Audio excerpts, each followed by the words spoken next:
Hi, this is Ken Green. I'm going to show you how to create your own free Google account so you can create your own documents and storage system in Google Drive and have access to our shared Tech Boutique Google folder. First, go to google.com. When the page loads, look to the upper right-hand corner for the red button. It'll probably say Create an Account. Go ahead and click that button and follow the steps for creating your free Google account. Now you may open google.com and see a gray Sign In button at the top right corner. If you do, go ahead and click it, and you should see a red Sign Up button. Go ahead and click that.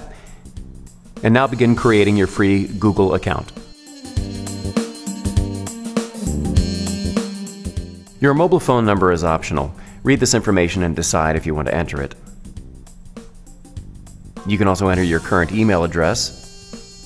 Make sure you put both pieces of text in this CAPTCHA window, leaving a space between each. Then be sure you check the appropriate boxes at the bottom. You'll have to check that you agree to the Google Terms of Service and Privacy Policy, which you are free to read on your own.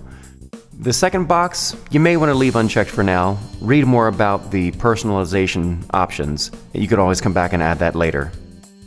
Click on the blue Next Step button, and you're in.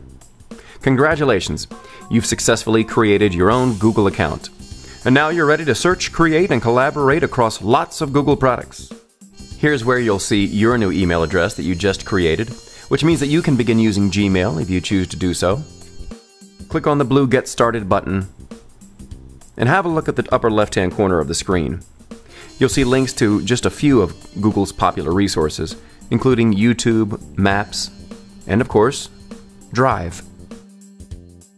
Watch the next video tutorial, How to Use the TMEA Tech Boutique Shared Folder in Google Drive, to learn how you can begin contributing content to the T4 sessions online. Thanks for watching.